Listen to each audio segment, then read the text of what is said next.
Okay, if I ask here on stage, our honorable Keith Noel. May nabigay isang bagos. Kung nasa tanan, nagyang mga bata Di makukita o sa mga congratulations. Karong June is LGBTQ Awareness Month.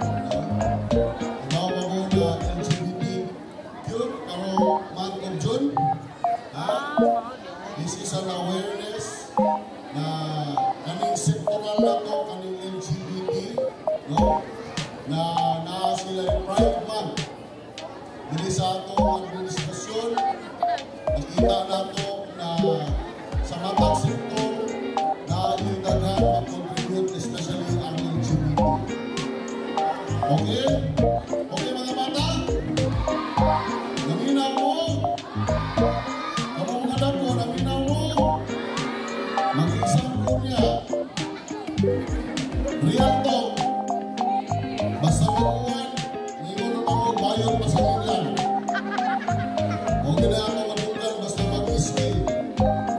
Karoon, ipakita sa mga atong SK Council. Sabi na sa atong SK Chairman, Michelle Roncal. Tagatong ba si Pampagpag atong mga SK? Atong i-acknowledge as a support in behalf sa Barangay San Bagdos. Ako daw ilailawon atong mga SK Council kay gahapon pa ni sila. Non-stop ang activity nato sa barangay. Inaani ka-likely ang pagdumaan ni SK Rosel o ang iyang mga SK.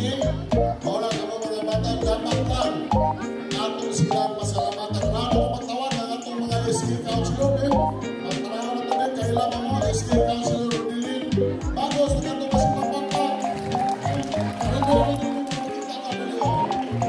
SK Councilor Jimmy Hadmo, pagpakan na to.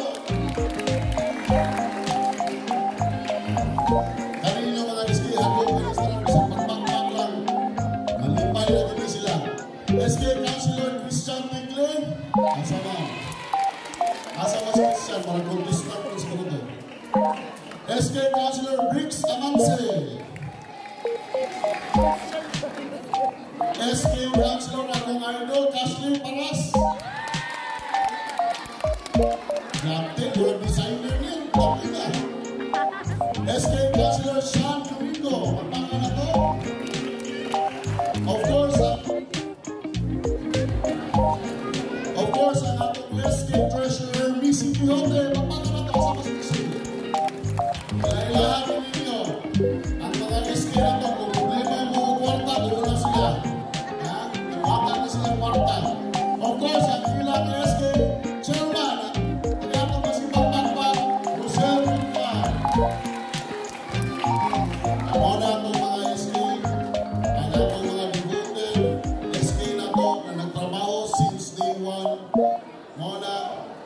you very much. No? Sa inyong pagka-aktibo, nagantag na buhat. Ngayong gabi, Barangay San Magnos. So, taas kayo of energy ang atong host, no? So, panikamutan na itong mga level kasi ilang energy.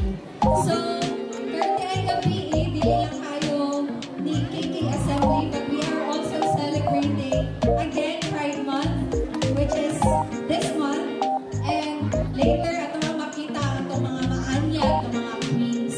But, to be honest with you, din ko gihapon ko anad na mga storya sa ingali kadaghan, but especially girl nga taas kayo ito ang stage. Pero ako ang palikamutan for the sake na malatag na mo ang amuang mga nahimo o amuang bang mahimo as SK Council of this time. So for the past months, weeks, ang SK Council of San Magnos kay padayon sa pagplano o pag-implement sa amuang mga activities na naa sa CBYDP.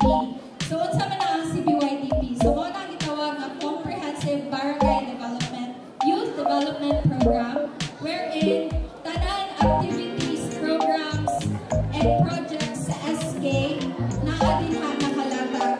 And for those who don't know, ang SK kay separate of budget from the barangay, which is 10% of the barangay general fund. Nya ang kana nga budget dili lang kay na siya sa liga ha. Iklaro na ko na dili lang kay na liga. Hasta to ang katong 1.5 million nga mo ang natawagikan sa syudad, dili lang kay to allocated for liga. Naatay na po ka committee na gibahin-bahin na nga budget. So, ang katong mga activities na mo na-implement kay dili lang kay to ako lang. So, allow me to take this opportunity to acknowledge and request my SK Council to be recognized and be here with me on stage. So, magunata kang Cons Chini Hagmo, Cons Chini, si Cons Bricks Amanse, come here on stage. Cons Lee Baras, ay Cons ay Baong, Chini, si Cons Roderick Bangos,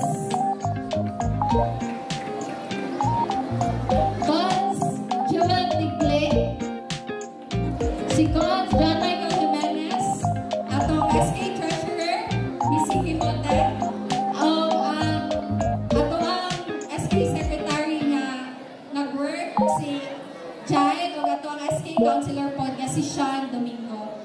So, here mo guys. So, dili possible ni tanan inyong nakita katong school supplies, tanan activity sa SK, dili lang kay to ako, kundi kani sila. So, ato sila katagan o masipang pakpak, kay kami na nagkamot dyan may makahatag o maayong projects, programs, and activities din sa barangay.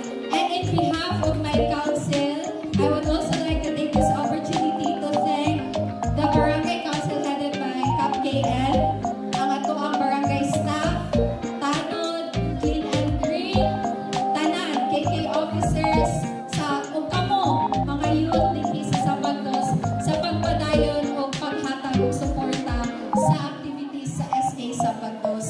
So, hinaot lang, mag-enjoy